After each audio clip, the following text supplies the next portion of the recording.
हिंगोली जिल्ह्यामध्ये मागील 2 दिवसापासून सतत पाऊस पडतोय। आज सुद्धा पाऊस झालेला आहे। वेगवेगळ्या भागात पाऊस पडतोय, कमी अधिक प्रमाणात पाऊस पडतोय, परंतु हा पाऊस जणू शेतकऱ्यावर संकट घेऊन कोसळतोय काय असा प्रश्न निर्माण झालेला आहे। पाऊस एवढा निष्ठुर असू शकतो का असा प्रश्न आता शेतकरी विचारू लागले आहेत। कारण मी सध्या उभा आहे तुपा गावाच्या शिवारामध्ये। काही वेळापूर्वी इथं पाऊस झालेला आहे आणि आता पावसानं उसळी घेतली आहे। शेतकऱ्याच्या अगोदरच पावसानं जे सोयाबीन या पिकाचं आपल्याला नुकसान झालेलं आहे। हातातोंडाशी आलेलं हे कापसाचं पीक आहे। कापसाची अवस्था तुम्हाला बघायला या ठिकाणी पाहायला मिळते। कापसाच्या शेतामधून आता पाणी वाहत आहे। मी पाण्यामध्ये उभा आहे।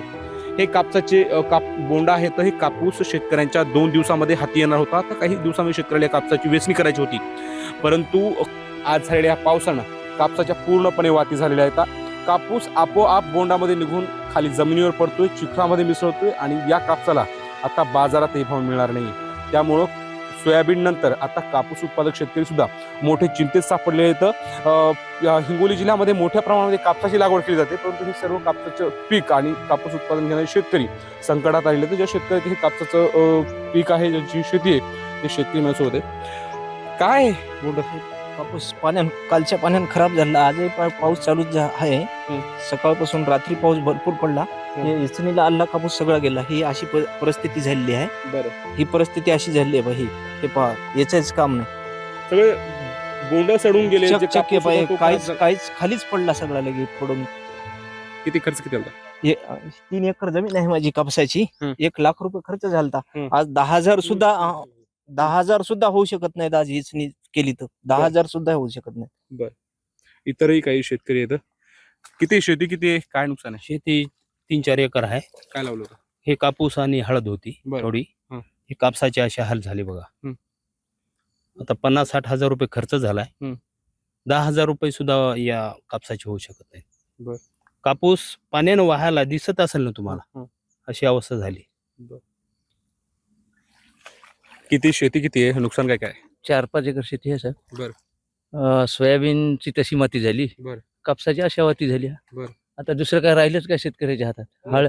हळदीला पूर्ण सड लागली, हळदी हातातून गेली। बर. मुलीचे लग्नात काही आता आम्हाला आता जमीन विकल्याशिवाय पर्याय नाही, कोणी घ्यायला तयार नाही। त्या शासनाला तरी आमची जमीन खरेदी करायला बरं, दुसरा पर्यायच नाही शेतकऱ्यापाशी, नाही तर आत्महत्या, दुसरा काही इलाज आहे।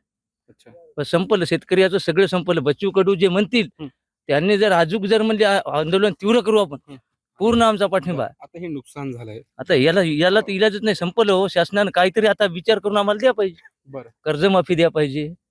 अच्छा, काय कापसाच्या शेताची काय अवस्था आहे त्याला? हे पाणी दिसायला ना, पाणी वाहायला सगळं, काहीच नाही। आता वेचला तरी काही येत नाही। बरं, पूर्ण संपलं। कापसाचा विषय संपला, सोयाबीनचा तसा संपला, हळदीचा संपला जवळपास। बरं, शेतकरी पूर्णतः संपला। बापू, तुम्ही वयोवृद्ध दिसतायत, अनेक दिवसापासून शेती करताय। किती दिवसापासून पाऊस पडायला आहे? पावसानं काय काय नुकसान झालं या भागामध्ये? साहेब खूप नुकसान झाली हो। बरं. कापसाची झाली साहेब, सांगा तुम्ही। हळदी झाली, सोयाबीनची झाली, आणि कापसाची बोंड कशी झाली साहेब? ते बोंड तुम्ही हातात घेतले, हो. हे किती किती बोंड आहेत, किती खराब झाले कापूस? काहीच नाही साहेब, काहीच राहिले नाही। आळ्या तयार झाल्या कापसामध्ये। बरं, चौरे फुटायला पाहा तुम्ही। रात्री इतका पाऊस झाला सर, काय सांगा तुम्हाला। एक तर दुष्काळही मिळाला नाही, इमाय नाही, नुसतं शासन देतोच म्हणाले, काहीच नाही अजून। दिवाळी अगोदर मध्ये देतो म्हणले होते, काही दिलं नाही, रुपये किती पैसे मिळाले? रुपया भेटला नाही। बरं, काहीच नाही सर आतापर्यंत। शेती किती आहे? 5 एकर काय काय? हळद आणि कापूस, सोयाबीन होती एकरभर। एकरभर सोयाबीन किती झालं? 3 कट्टी झाली। 3 कट्टी झाली सर, याच्यावर काहीच नाही। बरं, 3 कट्टेत सांगा तुम्ही काय भाव आहे? 4-35 कापूस पाण्यात भिजलाय, कापूसही पाण्यात भिजला। आता काय काय? शिल्लक काहीच नाही। पैशाचं नियोजन कसं आता काहीच नाही, रोज मजुरी करायचं जगायचं, बाकीचं काय आता राहिलंच नाही ना काय सर, सांगा तुम्ही आता। हो, कोण लाईन काय? शेतकरी आहेत, रोज मजुरी करून जीवन जगावं लागणार आहे। जी शेती आहे त्यामधून 1 रुपयाचंही उत्पन्न निघत नाहीये।